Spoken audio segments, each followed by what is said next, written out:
Omuyimbi Dr. Jose Chameleone munnange akomyewo ku stage. Laba engeri gy'anyumisizaamu oluyimba lwa Bob Marley, Don't Worry About the Thing. Esayidi eno ne Weasel Manizo bannange kibadde kikabuka. Omukulu Dr. Jose Chameleone anyumisizza bannange wali ku live. Muganda wange kibadde kiriya nnyo. Sigenda kubeera nga nkulwisawo, ngenda kubeera nga munnange ate nga ntandika n'akatambi ka Dr. Jose Chameleone.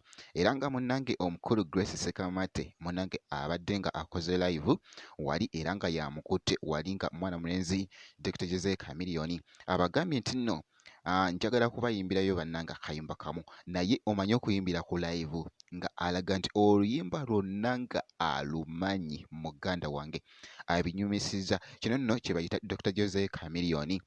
Era nga nabagamba nti no Dr. Jose Chameleone tewali sitayiro gy'atasobola kuyimba. Lege muganda wange kibadde kiriya nnyo wali n'omukulu Grace Sekamate munnange ate wali. Katusooke tulabe nga ekibadde mu katambi ate nkomewo ne Weasel. Thank you so much for what's next. Thank you. So I want to sing one last song to you.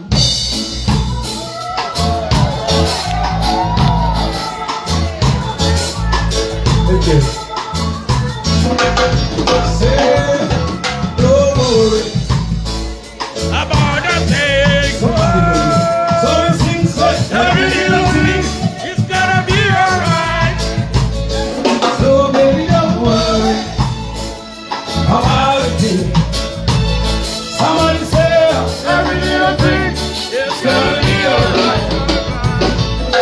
rise up this morning, smiling with the rising sun.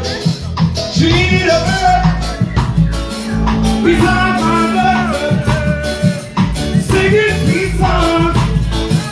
A melody still and true. So how we say, This is my message to you. baby don't worry about a thing. Oh, 'cause every little thing is gonna be alright. Don't worry about a thing. Weasel, come here, brother. Every little thing's gonna be alright.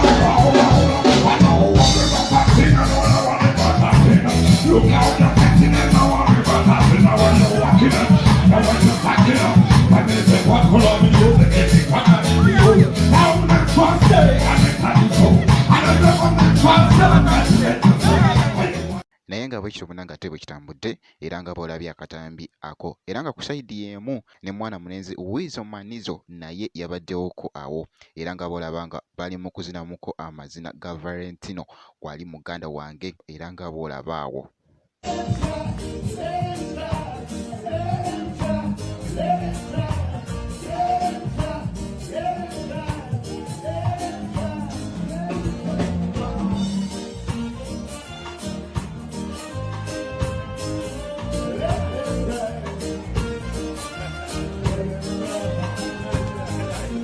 Era nga ku sayidi y'emu beekubisizaayo ku wali ebifaananyi n'omukulu Grace Sekamate muganda wange Dr. Jose Chameleone nga bali ku Street of America esayidi awo ng'era boolaba awo ku street wali munnange ate mu America. Kw'ossa ate ne mwana mulenzi Weasel Manizo. Akatambi kenkulaze katredinze nnyo.